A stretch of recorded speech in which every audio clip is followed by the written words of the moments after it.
ঢাকায় লুট হওয়া রাষ্ট্রীয় সম্পদ উদ্ধারে কাজ করছে ছাত্র জনতা। আজ সংসদ ভবনের সামনে মাইক লাগিয়ে লুটের মাল ফেরত দেওয়ার আহ্বান জানান তারা। এ সময় অনেকে তাদের কাছে লুটের মাল জমা দিয়েছেন। আসসালামু আলাইকুম। আমরা গণভবনে ছিলাম, তো প্রথম থেকেই দেখছিলাম যে বিভিন্ন জিনিসপত্র খুলে নিয়ে যাওয়া হচ্ছে। আমরা এরকমও দেখেছি যে ফ্রিজে যে মাংস সেগুলো নিয়ে যাওয়া হচ্ছে। তখন আমাদের কাছে খারাপ লেগেছে। আমরা প্রথমে 3 জন দাঁড়িয়েছি রাস্তায়, সবাইকে আটকিয়েছি। আলহামদুলিল্লাহ তারপর সবাই আমাদের পাশে এগিয়ে আসার পরে আমরা এখানে মালামালগুলো জমা রাখতে পেরেছি এবং এলাকাবাসী আমাদেরকে যথেষ্ট হেল্প করেছে, কারণ আমরা কাগজে লিখছিলাম যে রাষ্ট্রীয় সম্পদ জমা দেই এবং মুখে বারবার বলছিলাম, কিন্তু এখান থেকে একটা ছোট ভাই, আমি ওনার নাম জানি না, ওনাকে থ্যাংক ইউ, উনি কম্পিউটারে কম্পোজ করে বিভিন্ন জোরে হাতে দিয়ে দিলেন। তখন আমরা ভলেন্টিয়াররা এখানে দাঁড়িয়ে গেলেন এবং উদ্যোগে আমাদের আরো 4টা পয়েন্টে 12 জন করে ভলেন্টিয়াররা কাজ করছেন।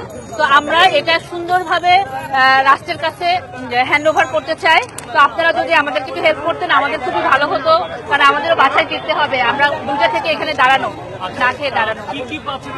এখানে প্রচুর ডকুমেন্টস আছে, বিভিন্ন ডায়েরি আছে, তারপর যে বিভিন্ন অ্যান্টিক শোপিস গুলো আছে এবং পেইন্টিংস গুলো আছে, যেটা দেখে মনে হয়েছে এটা রাষ্ট্রের একদম নিজস্ব সম্পদ। এটা কোনোভাবেই চুরি যাওয়া কিংবা কোথাও যাওয়া উচিত না। এই জন্য আমরা এখানে দাঁড়িয়েছি এবং সবাই মিলে আমাদেরকে কিন্তু সাপোর্ট দিয়েছে। এটা গণভবনের জিনিস আছে, সংসদ ভবনের জিনিস আছে এবং বাইরে যে জিনিসগুলো ছিল, এমনও হয়েছে যে আমরা বদনা এবং ময়লার যে ঝুড়ি সেগুলো কিন্তু মানুষ নিয়ে যাচ্ছিল। এটা আমাদের কাছে খুবই খারাপ লেগেছে।